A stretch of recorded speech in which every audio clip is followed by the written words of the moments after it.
اقرأ باسم ربك الذي خلق خلق الإنسان من علق اقرأ وربك الأكرم الذي علم بالقلم علم الإنسان ما لم يعلم. اعوذ باللہ من الشیطان الرجیم بسم اللہ الرحمن الرحیم. انشاءاللہ آج 8ویں پارے کا خلاصہ بیان ہوگا. اللہ تبارک و تعالیٰ سے دعا ہے کہ اللہ تعالیٰ ہمیں صحیح طرح سے بیان کرنے کی، سننے کی اور پھر ہم سب کو سمجھنے اور اس پر عمل کرنے کی توفیق عطا فرمائے. پچھلے پارے کے اخیر میں اللہ تبارک و تعالیٰ نے مشرکین کے سوالات کا تذکرہ کیا کہ وہ رسول اللہ صلی اللہ علیہ وسلم سے بار بار جو ہے معجزے کی درخواست معجزے کی بات کہتے تھے کہ آپ یہ معجزہ لے آؤ، یہ لے آؤ تو ہم ایمان لے آئیں گے. اللہ تبارک و تعالیٰ فرماتے ہیں وَلَوْ أَنَّنَا نَزَّلْنَا إِلَيْهِمُ الْمَلَائِكَةَ وَكَلَّمَهُمُ الْمَوْتَى وَحَشَرْنَا عَلَيْهِمْ كُلَّ شَيْءٍ قُبُلًا کہ اگر ہم ان کے سامنے فرشتے نازل کر دیں، فرشتے اتار دیں اور اسی طرح سے مردے ان سے باتیں کرنے لگیں، چاہے کتنا بھی ہم ان کے لیے جو ہے نشانیاں اور معجزے لا دیں تو وہ ایمان نہیں لائیں گے جب تک کہ اللہ تبارک و تعالیٰ یہ نہ چاہے کہ وہ ایمان لے آئیں. وہ ایمان اسی وقت لائیں گے جب اللہ تبارک و تعالیٰ چاہیں گے کہ وہ ایمان لے آئیں، اور پھر انہی معجزات کو دیکھ کر جو آپ کے پاس جو ہم نے نازل کیے ہیں، جو ہم نے معجزے آپ کو دیے ہیں، انہی کو دیکھ کر کے وہ ایمان لے آئیں گے. لہٰذا اللہ کے رسول صلی اللہ علیہ وسلم کو تسلی دی گئی اور پھر اللہ تبارک و تعالیٰ نے فرمایا وَإِن تُطِعْ أَكْثَرَ مَنْ فِي الْأَرْضِ يُضِلُّوكَ عَنْ سَبِيلِ اللَّهِ کہ اے نبی اگر آپ اکثریت کی اتباع کریں گے، اگر آپ ان میں سے اکثر کی اتباع کریں گے، اکثریت کی اتباع کریں گے کہ اکثریت کیا کہہ رہی ہے کہ یضلوک عن سبیل اللہ، تو یہ لوگ آپ کو اللہ کے راستے سے گمراہ کر دیں گے. ان یتبعون الا الظن، یہ لوگ تو صرف گمان کو، ایسے گمانوں کی اتباع کرتے ہیں جن کی کوئی دلیل بھی نہیں ہے. پھر اللہ تبارک و تعالیٰ نے اسی پارے میں فرمایا وَمَا لَكُمْ أَلَّا تَأْكُلُوا مِمَّا ذُكِرَ اسْمُ اللَّهِ عَلَيْهِ وَقَدْ فَصَّلَ لَكُمْ مَا حَرَّمَ عَلَيْكُمْ إِلَّا مَا اضْطُرِرْتُمْ إِلَيْهِ کہ جو چیزیں حلال ہیں ان کو تم حرام مت کیا کرو. اللہ تعالیٰ نے فرمایا وَمَا لَكُمْ أَلَّا تَأْكُلُوا مِمَّا ذُكِرَ اسْمُ اللَّهِ عَلَيْهِ، ان جانوروں کو تم کیوں اپنے اوپر حرام کرتے ہو جس کو اللہ کا نام لے کر کے ذبح کیا گیا ہے، جبکہ اللہ تبارک و تعالیٰ نے تم پر وہ ان چیزوں کی تفصیل بیان کر دی ہے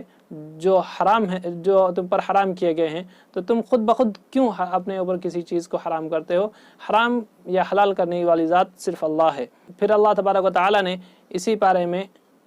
فرمایا فَمَن يُرِدِ اللَّهُ أَن يَهْدِيَهُ يَشْرَحْ صَدْرَهُ لِلْإِسْلَامِ کہ اللہ تبارک و تعالیٰ جس کے بارے میں ہدایت کا فیصلہ کرتا ہے، جس کے بارے میں اللہ ہدایت کا فیصلہ کرتا ہے کہ اسے ہدایت دینی ہے، يَشْرَحْ صَدْرَهُ لِلْإِسْلَامِ، تو اللہ تبارک و تعالیٰ اس کے دل کو، اس کے سینے کو اسلام کے لیے کھول دیتا ہے اور اسلام اس کے سمجھ میں آنے لگتا ہے. پھر اللہ تبارک و تعالیٰ نے فرمایا وَكَذَلِكَ زُيِّنَ لِكَثِيرٍ مِّنَ الْمُشْرِكِينَ قَتْلَ أَوْلَادِهِمْ، زمانۂ جاہلیت میں مشرکین اپنے اولادوں کو قتل کر دیا کرتے تھے تو اس کا تذکرہ کیا ہے. اور جو یہ بعض جانوروں کو اپنے اوپر حرام کر لیا کرتے تھے اسے یہ کہتے تھے کہ یہ اللہ نے حرام کیا ہے. تو اللہ تبارک و تعالیٰ نے فرمایا قَدْ خَسِرَ الَّذِينَ قَتَلُوا أَوْلَادَهُمْ سَفْحًا بِغَيْرِ عِلْمٍ وَحَرَّمُوا مَا رَزَقَهُمُ اللَّهُ افْتِرَاءً عَلَى اللَّهِ، وہ لوگ خسارے میں ہیں جنہوں نے اپنے اولاد کو قتل کر دیا بیوقوفی میں، اور اسی طرح سے اپنے اوپر ان چیزوں کو حرام کر لیا جس کو اللہ تبارک و تعالیٰ نے حلال کیا تھا، جو اللہ تبارک و تعالیٰ نے ان کو دیا تھا، اور اس پر یہ بھی کہنے لگے کہ یہ اللہ نے حلال کیا ہے. افتراء علی اللہ پر ایک جھوٹا الزام لگاتے ہوئے کہ اللہ نے اسے حرام کر دیا ہے، وہ خود اپنے اوپر حرام کر لیتے تھے اور پھر اسے اللہ پر لگا دیتے تھے کہ یہ اللہ نے حرام کیا ہے. تو اللہ تبارک و تعالیٰ نے ان کے لیے خسارے کی بات کہی ہے کہ ایسے لوگوں کے لیے بہت خسارے کی بات ہے، کیونکہ اللہ تبارک و تعالیٰ فرماتے ہیں کہ صرف اور صرف کسی چیز کو حرام کرنے والی ذات یا کسی چیز کو حلال کرنے والی ذات صرف اور صرف اللہ ہی کی ذات ہے. اس کے علاوہ کوئی اور اس بات کا اختیار نہیں رکھتا کہ وہ کسی چیز کو حلال کرے یا کسی چیز کو حرام کرے. پھر اللہ تبارک و تعالیٰ نے اس کے بعد اپنے قدرت کا تذکرہ فرماتے ہوئے کہا وَهُوَ الَّذِي أَنشَأَ جَنَّاتٍ مَّعْرُوشَاتٍ وَغَيْرَ مَعْرُوشَاتٍ کہ اللہ ہی ہے جس نے باغات بنائے، جس نے کھیتیاں بنائی اور جس نے طرح طرح کے پھل اگائے اور تمہارے لیے رزق مہیا کیا پھلوں کے ذریعے سے. اللہ تبارک و تعالیٰ فرماتے ہیں کلوا من ثمرہ اذا اثمر وآتوا حقہ یوم حصادہ، پھلوں میں سے کھاؤ تم کو جو اللہ تعالیٰ نے رزق دیا ہے پھلوں میں سے کھیتیوں میں سے تم اسے کھاؤ، وآتوا حقہ یوم حصادہ، اور اس کا حق بھی دیا کرو، اور جب کٹائی کا وقت آئے، جب کھیتی پیدا ہو تو اس کا حق بھی دیا کرو، جسے عشر کہا جاتا ہے۔ کہ اگر اللہ تبارک و تعالیٰ نے بارش برسائی اور بارش برسانے ہی سے مطلب خود سے پانی نہ چلانا پڑا ہو، خود سے اس کی سینچائی نہ کرنی پڑی ہو، تو ایسی کھیتیوں میں سے عشر یعنی 10واں حصہ اللہ کے راستے میں دینا ضروری ہے۔ اور اسی طرح سے جن کھیتیوں کو تم نے سیراب کیا ہو اپنی محنت سے اور اپنے پیسے لگا کر کے، اس میں 20واں حصہ یعنی 5% دینا ہوگا۔ پھر اللہ تبارک و تعالیٰ نے اسی بارے میں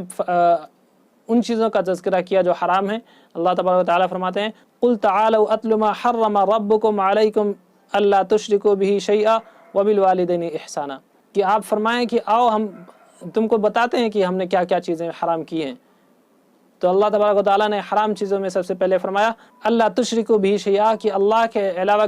اللہ کے ساتھ کسی کو شریک مت کرو۔ سب سے پہلے اللہ تبارک و تعالیٰ نے اس کو بتایا۔ اس کے بعد فرمایا وبالوالدین احسانا، اور ماں باپ کے ساتھ، والدین کے ساتھ حسن سلوک کرو، والدین کے ساتھ اچھا برتاؤ کرو۔ اور ولا تقتلوا النفس التي حرم اللہ الا بالحق، اور کسی جان کو قتل مت کرو، اور کسی جان کو ناحق قتل مت کیا کرو۔ ذالکم وصاکم بہ لعلکم تتقون، اللہ تمہیں اس کی تاکید کرتا ہے تاکہ تم تقوی اختیار کرو، تاکہ تم ڈرو۔ ولا تقربوا مال الیتیم، اور اسی طرح سے تم یتیموں کے مالوں کے قریب بھی مت پھٹکو، ان کے مالوں کو چھین مت لیا کرو۔ وأوفوا الکیل والمیزان بالقسط، اور انصاف کے ساتھ ناپ اور تول میں جو ہے انصاف کے ساتھ کام لیا کرو، برابر ناپو اور برابر تولو،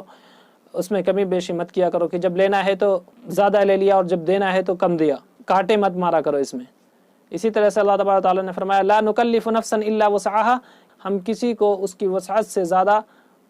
کام نہیں دیا کرتے ہیں۔ وَإِذَا قُلْتُمْ فَعَدِلُوا وَلَوْ كَانَ ذَا قُرْبَى، اور جب تم کسی بات کا فیصلہ کیا کرو تو تم انصاف سے کام لیا کرو، اگرچہ فیصلہ تمہارے کسی عزیز اور تمہارے کسی قریبی کے خلاف کرنا پڑے، لیکن تم انصاف ہی کے ساتھ کام لیا کرو، تم ناانصافی مت کرو، اور اللہ کے عہد کو پورا کرو۔ اللہ تعالیٰ تم کو ان باتوں کی تاکید کرتا ہے تاکہ تم نصیحت حاصل کرو۔ اور اسی طرح اللہ تبارک و تعالیٰ نے فرمایا وَأَنَّ هَذَا صِرَاطِي مُسْتَقِيمًا فَاتَّبِعُوهُ، کہ یہ میرا سیدھا راستہ ہے، تم اسی کی اتباع کرو، اور تم دوسرے راستوں پہ مت چلو، دوسرے راستوں کی اتباع مت کرو۔ پھر اللہ تبارک و تعالیٰ نے اسی بارے میں فرمایا من جاء بالحسنة فله عشر امثالها ومن جاء بالسيئة فلا يجزى الا مثلها وهم لا يظلمون، کہ جو نیکی کرے گا تو ہم اس کو 10 گنا بڑھا کر دیں گے، اور جو بدی کرے گا، جو برائی کرے گا، ہم اس کو بڑھائیں گے نہیں، بلکہ جتنا وہ برائی کرے گا ہم اس کو اسی کے بدلے کی سزا، اسی کی سزا ہم دیں گے، اس سے زیادہ کی نہیں۔ پھر اللہ تبارک و تعالیٰ نے توحید کے مضمون کی تکمیل کرتے ہوئے فرمایا قل ان صلاتي ونسكي ومحياي ومماتي لله رب العالمین، کہ اے نبی آپ کہہ دیجئے کہ میری نماز، میری قربانی اور اسی طرح میرا مرنا اور میرا جینا سب اللہ کے لیے ہے،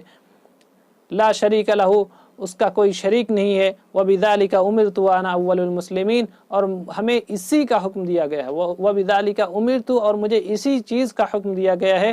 اور میں سب سے پہلے اس کو قبول کرتا ہوں، میں سب سے پہلے اس پر ایمان لاتا ہوں۔ پھر اللہ تبارک و تعالیٰ نے اس سورت یعنی سورہ انعام کے آخر میں فرمایا وَهُوَ الَّذِي جَعَلَكُمْ خَلَائِفَ الْأَرْضِ وَرَفَعَ بَعْضَكُمْ فَوْقَ بَعْضٍ دَرَجَاتٍ لِيَبْلُوَكُمْ فِي مَا آتَاكُمْ إِنَّ رَبَّكَ سَرِيعُ الْعِقَابِ، ہم نے تم کو زمین پر اپنا نائب بنایا ہے، وَرَفَعَ بَعْضَكُمْ فوق بعض درجات، اور ہم نے تم میں سے بعض کو بعض پر فوقیت دی ہے، بعض کے درجات کو بعض پر بلند کیا ہے، بعض پر فوقیت دی ہے۔ ہم نے یہ اس لیے کیا ہے تاکہ ہم تم کو آزمائیں، یہ تمہاری آزمائش ہے، تمہیں ہم مالدار کر کے بھی آزمائیں گے، اور ہم تمہیں غریب کر کے بھی آزماتے ہیں۔ غریب کر کے آزمائیں گے کہ تم صبر کر سکتے ہو کہ نہیں، کہ تم کتنا صبر کرتے ہو، اور مالدار کر کے آزمائیں گے کہ تم اللہ کا شکر ادا کرتے ہو یا تکبر کرتے ہو۔ اللہ تبارک و تعالیٰ نے جس اعتبار سے بھی کسی کو فضیلت دی ہے تو وہ اس کے لیے آزمائش ہے۔ پھر سورہ اعراف کی ابتدا ہوتی ہے۔ سورہ اعراف میں اللہ تبارک و تعالیٰ فرماتے ہیں اتبعوا ما انزل الیکم من ربکم ولا تتبعوا من دونہ اولیاء، کہ جو تمہارے رب نے تم پر نازل کیا ہے، جو تمہارے رب نے تمہارے لیے حکم نازل کیے ہیں تم اس کی اتباع کرو، تم اس حکم پر چلو۔ وَلَا تَتَّبِعُوا مِن دُونِهِ أَوْلِيَاءَ، اور تم اس کے علاوہ کسی دوسرے کی باتوں کو مان کر مت چلا کرو، کسی دوسروں کی باتوں پر مت چلا کرو۔ وَلَقَدْ خَلَقْنَاكُمْ ثُمَّ صَوَّرْنَاكُمْ ثُمَّ قُلْنَا لِلْمَلَائِكَةِ اسْجُدُوا لِآدَمَ فَسَجَدُوا إِلَّا إِبْلِيسَ لَمْ يَكُن مِّنَ السَّاجِدِينَ۔ اللہ تبارک و تعالیٰ اس میں حضرت آدم علیہ السلام کی ابتدا کا ذکر کرتے ہیں اور فرماتے ہیں کہ ہم نے آدم کو بنایا، اس کے بعد آدم کو سجدہ کرنے، ہم نے فرشتوں کو حکم دیا کہ آدم کو سجدہ کریں، تو سارے فرشتوں نے آدم کو سجدہ کیا سوائے ابلیس کے، اس نے تکبر کیا اور وہ سجدہ اور اس نے آدم کا سجدہ نہیں کیا۔ تو میں نے اس سے پوچھا قال ما منعك الا تسجد اذا امرتك، اللہ تعالیٰ نے کہا کہ جب میں نے تم کو حکم دیا تھا تو تم نے سجدہ کیوں نہیں کیا؟ قال انا خیر من، شیطان نے تکبر کیا اور اس نے کہا کہ میں تو اس سے بہتر ہوں، خلقتنی من نار وخلقتہ من طین، تو نے اس کو جو ہے مٹی سے پیدا کیا ہے اور مجھے آگ سے پیدا کیا، لہٰذا مجھے اس پر فضیلت ہے تو میں اسے سجدہ کیوں کروں؟ اللہ تبارک و تعالیٰ نے اس تکبر کی وجہ سے شیطان کو اپنے دربار سے اور اپنی رحمت سے نکال دیا۔ اس سے ہمیں یہ پیغام ملتا ہے، وہاں پر اصل سجدہ آدم کا نہیں تھا کہ آدم کا سجدہ کیوں نہیں کیا، اصل یہ تھا اذ امرتک، جب میں نے تمہیں حکم دیا سجدہ کرنے کا، تو یہاں تمہاری فضیلت اور آدم کی جو ہے آدم فضیلت کہاں سے آ گئی؟ حکم تو میرا تھا، لہذا اللہ کا حکم اولین ہوگا، اول درجے پر اللہ ہی کا حکم ہوگا۔ اللہ تعالیٰ کسی بھی چیز کا حکم دیں گے تو وہی اصل ہوگا، اللہ کا حکم اصل ہوگا۔ اللہ تبارک و تعالیٰ نے فرمایا، انہی آیات میں فرمایا وَيَا آدَمُ اسْكُنْ أَنْتَ وَزَوْجُكَ الْجَنَّةَ، کہ آدم سے ہم نے کہا کہ تم اور تمہاری زوجہ، تمہاری بیوی جاؤ جنت میں آرام کرو، لیکن ایک درخت کو بتایا اور کہا کہ اس درخت کے پاس نہیں جانا، اس درخت سے بچنا، اگر اس درخت کے پاس گئے تو تم ظالموں میں سے ہو جاؤ گے۔ پھر شیطان نے ان کو ورغلایا، شیطان نے ان کو بہکایا، اس لیے کہ جب اللہ تبارک و تعالیٰ نے اس کو اپنے دربار سے نکال دیا اور اپنی رحمت سے اسے بھگا دیا، تو اس نے اللہ تبارک و تعالیٰ سے عہد لیا کہ میں اس کی اولاد کو، آدم کی اولاد کو بہکاؤں گا، قیامت تک میں ان کو بہکاتا رہوں گا۔ اس پر اللہ تبارک و تعالیٰ نے کہا کہ جو تیری اتباع کرے گا، جا تو بہکا، لیکن جو تیری اتباع کرے گا ہم اس کو بھی اور تم کو بھی جہنم میں ڈالیں گے، اور میرے بہت سارے بندے ایسے ہوں گے جس پر تیرا کوئی بس نہیں چلے گا۔ پھر شیطان نے حضرت آدم اور حضرت حوا کو بہکایا اور اس درخت کو کھانے کے لیے بہکایا، اور وہ درخت حضرت آدم اور حوا نے اس درخت سے کھا لیا جس سے اللہ نے منع کیا تھا، اور شیطان نے ان کو لالچ دیا تھا اور کہا تھا کہ تم کو صرف اس لیے منع کیا گیا ہے اس کے کھانے سے تاکہ تم اس میں جنت میں ہمیشہ نہ رہ سکو، یعنی اگر تم اسے کھا لو گے تو تم جنت میں ہمیشہ رہو گے، اگر تم اسے نہیں کھاؤ گے تو ہمیشہ کے لیے نہیں رہو گے، بعد میں تم نکال دیے جاؤ گے۔ اس طرح سے حضرت آدم اور حضرت حوا کو ورغلایا اور ان سے یہ اللہ کی نافرمانی کرائی۔ اور اللہ تبارک و تعالیٰ نے کہا وَنَادَاهُمَا رَبُّهُمَا أَلَمْ أَنْهَكُمَا عَنْ تِلْكُمَا الشَّجَرَةِ، اللہ تبارک و تعالیٰ فرماتے ہیں کہ ہم نے ان کو پکارا اور ان کو کہا کہ کیا ہم نے تم کو اس درخت کے پاس جانے سے، اس درخت سے کھانے سے منع نہیں کیا تھا؟ اور یہ بھی ہم نے تم سے کہا تھا کہ شیطان تمہارا کھلا ہوا دشمن ہے، لیکن پھر بھی تم اس کے بہکاوے میں آ گئے۔ تو اس وقت حضرت آدم اور ان کی زوجہ حضرت حوا نے دعا کی قَالَ رَبَّنَا ظَلَمْنَا أَنفُسَنَا، کہ اے میرے پروردگار ہم نے اپنے اوپر ظلم کیا ہے، وَإِن لَّمْ تَغْفِرْ لَنَا وَتَرْحَمْنَا لَنَكُونَنَّ مِنَ الْخَاسِرِينَ، اور اگر تو ہماری مغفرت نہیں کرے گا، ہمیں معاف نہیں کرے گا اور ہم پر رحم نہیں کرے گا، لَنَكُونَنَّ مِنَ الْخَاسِرِينَ، تو ہم خسارے والوں میں سے ہو جائیں گے۔ یہاں پر ایک بات پتہ چلتی ہے کہ شیطان کی جو خاصیت ہے وہ تکبر کرنا، اگر اس غلطی ہو جائے تو اس پر تکبر کرنا، یہ شیطان کی عادت ہے، اور اگر غلطی ہو جائے تو اس پر معافی مانگنا، اس پر مغفرت طلب کرنا، اللہ کی طرف رجوع ہونا، یہ آدم علیہ السلام کی خصلت ہے۔ پھر اللہ تبارک و تعالیٰ نے فرمایا یا بنی آدم قد انزلنا علیکم لباسا یواری سوآتکم وریشا، کہ اے بنی آدم ہم نے تمہارے لیے لباس نازل کیا ہے، ہم نے تم کو لباس دیا ہے سطر چھپانے کے لیے اور اس زینت کے لیے بھی، جو زینت کا سامان بھی ہے اور سطر پوشی کا بھی سامان ہے۔ پھر اللہ تبارک و تعالیٰ اولاد آدم کو مخاطب کرتے ہوئے فرماتے ہیں یا بنی آدم لا یفتننکم الشیطان کما اخرج ابویکم من الجنہ، کہ اے بنی آدم تم کو شیطان فتنے میں نہ ڈال دے جس طرح سے تمہارے باپ کو آدم اور حوا کو اس نے جنت سے نکلوا دیا تھا۔ کہیں ایسا نہ ہو کہ وہ تمہیں بہکا کر کے اللہ کے راستے سے ہٹا کر کے اللہ کے ساتھ شرک کرا کر کے اور اسی طرح سے دیگر گناہ کرا کر کے کہیں تم کو جنت میں داخل ہونے سے روک نہ دے، لہذا تم اس سے بچو اور اس کو اپنا دشمن ہی سمجھو۔ پھر اللہ تبارک و تعالیٰ فرماتے ہیں قل من حرم زینت اللہ التی اخرج لعبادہ والطیبات من الرزق، اللہ تبارک و تعالیٰ نے جو تم کو رزق دیا ہے اور جو تم کو اللہ تبارک و تعالیٰ نے کھانے کی چیزیں جو حلال چیزیں دی ہیں اس کو کس نے حرام کر دیا؟ حرام کرنے کی قدرت جو ہے اور حرام کرنے کا جو اختیار ہے وہ صرف اور صرف اللہ کے لیے ہے، اس کے علاوہ کسی کے لیے نہیں ہے۔ پھر اللہ تبارک و تعالیٰ جنتیوں کا تذکرہ کرتے ہوئے فرماتے ہیں وَنَزَعْنَا مَا فِي صُدُورِهِم مِّن غِلٍّ تَجْرِي مِن تَحْتِهِمُ الْأَنْهَارُ، جو جنت میں داخل کیے جائیں گے اگر ان میں سے کسی کے دل میں کسی کے خلاف کوئی کینہ اور کوئی بغض رہ گیا ہے، دنیا میں کوئی تکلیف ہو گئی تھی اور جس کی وجہ سے ان کے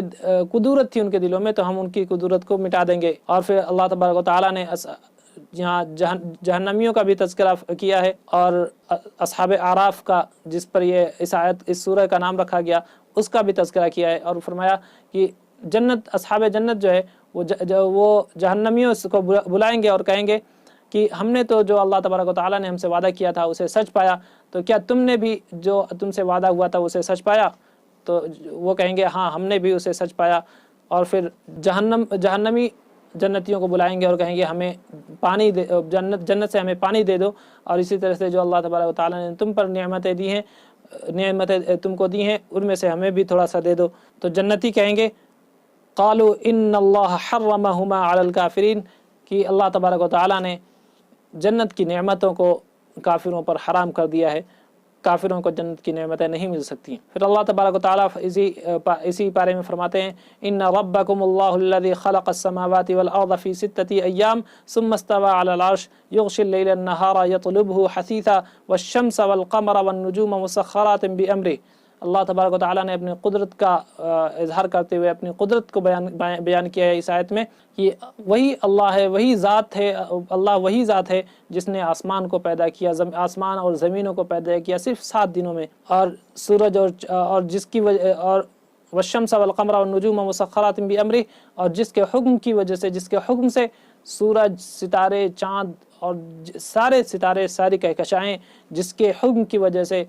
گردش اپنے ایک محور پر گردش کرتی ہیں۔ پھر اللہ تبارک و تعالیٰ نے حضرت نوح علیہ السلام اور ان کی قوم کا تذکرہ کیا کہ کس طرح سے حضرت نوح علیہ السلام اپنی قوم کو سمجھاتے رہے، لیکن ان کی قوم نے ان کی ایک بھی نہ مانی، اور چند لوگوں کے علاوہ کوئی ایمان نہیں لایا، جس کے سبب اللہ تبارک و تعالیٰ نے ان کو ہلاک کر دیا۔ اور اللہ تبارک و تعالیٰ نے قوم نوح کے بارے میں فرمایا انہم کانوا قوما عمین، وہ تو بالکل اندھی قوم تھی۔ وَإِلَىٰ عَادٍ أَخَاهُمْ هُودًا، اسی طرح حضرت ہود علیہ السلام کا تذکرہ کیا کہ وہ قوم عاد کی طرف ان کو بھیجا، لیکن انہوں نے ان کی بات نہیں مانی۔ قَالَ يَا قَوْمِ اعْبُدُوا اللَّهَ مَا لَكُم مِّنْ إِلَٰهٍ غَيْرُهُ، اور انہوں نے اپنے قوم سے کہا کہ اے میرے قوم تم اللہ کی عبادت کرو، مَا لَكُم مِّنْ إِلَٰهٍ غَيْرُهُ، اللہ کے علاوہ تمہارا کوئی معبود نہیں ہے۔ لیکن انہوں نے ان کی بھی بات نہ مانی، ان کی کوئی بات نہیں مانی، اور الٹا ان کو قوم کے لوگوں نے، قوم کے سرداران نے ان کو بیوقوف کہنا شروع کر دیا، ان کا مذاق اڑانا شروع کر دیا، تو اللہ تبارک و تعالیٰ نے ان پر بھی عذاب نازل کیا۔ اسی طرح سے اللہ تبارک و تعالیٰ اس بارے میں قوم سمود کا بھی واقعات ذکر کرتے ہیں وَإِلَىٰ ثَمُودَ أَخَاهُمْ صَالِحًا، کہ ہم نے قوم سمود کی طرف، یعنی اسی قوم میں سے ہم نے صالح علیہ السلام کو بھیجا۔ قَالَ يَا قَوْمِ اعْبُدُوا اللَّهَ مَا لَكُم مِّنْ إِلَٰهٍ غَيْرُهُ، انہوں نے بھی یہی بات کہی کہ اے میری قوم تم اللہ کے علاوہ کسی کی عبادت مت کرو، وہی تمہارا معبود ہے، لیکن ان کی بھی بات نہیں مانی۔ پھر ان کی قوم نے حضرت صالح علیہ السلام سے معجزہ طلب کیا، اللہ تبارک و تعالیٰ نے معجزے سے پتھر سے اونٹنی پیدا کیا اور منع کیا ان کی قوم کو کہ تم اس کو پریشان نہیں کرنا، لیکن اس قوم نے اس اونٹنی کو ہلاک کر دیا، مار دیا، جس کی وجہ سے پھر ان پر بھی عذاب آیا۔ اسی طرح اللہ تبارک و تعالیٰ نے لوط علیہ السلام کے قوم کا تذکرہ کیا اور ان کے بدفعلی کا تذکرہ کیا، اور بتایا کہ ہم نے ان کے اندر لوط علیہ السلام کو بھیجا۔ اذ قالوا لقومه اتأتون الفاحشة ما سبقكم، حضرت لوط علیہ السلام ان کو سمجھاتے رہے اور ان کو کہا کہ تم ایسے گناہ کرتے ہو کہ اس سے پہلے روئے زمین پر کسی انسان نے ایسا گناہ نہیں کیا۔ تو ان کے قوم نے ان کو جواب یہ دیا کہ اگر تم بہت نیک بنتے ہو تو تم قوم سے نکل جاؤ، تم یہاں شہر سے نکل جاؤ، شہر چھوڑ کر چلے جاؤ۔ لہذا اللہ تبارک و تعالیٰ نے ان پر پتھر کی بارش کر دی اور ان کو بھی ہلاک کر دیا۔ پھر اس پارے کے آخر میں اللہ تبارک و تعالیٰ نے حضرت شعیب اور ان کی قوم کا تذکرہ کیا ہے کہ حضرت شعیب کو اللہ تبارک و تعالیٰ نے مدین میں بھیجا۔ قال یا قوم اعبدوا اللہ ما لکم من الہ غیر، انہوں نے بھی اللہ کی وحدانیت کی دعوت دی۔ ان کے درمیان یہ بات عام تھی کہ وہ ناپ تول میں بہت کمی کیا کرتے تھے۔ حضرت شعیب علیہ السلام نے ان کو منع کیا لیکن وہ نہیں مانے، اور انہوں نے اللہ کے رسول کا مذاق اڑایا، ان کو جھٹلایا، جس کی وجہ سے ان پر بھی عذاب آیا۔ حضرت شعیب علیہ السلام کے واقعے کا آدھا حصہ 90 پارے میں شروع ہوتا ہے، وہ انشاءاللہ کل بیان ہوگا۔ اللہ تبارک و تعالیٰ سے دعا ہے کہ اللہ تعالیٰ ہمیں تمام احکامات پر عمل کرنے کی توفیق عطا فرمائے۔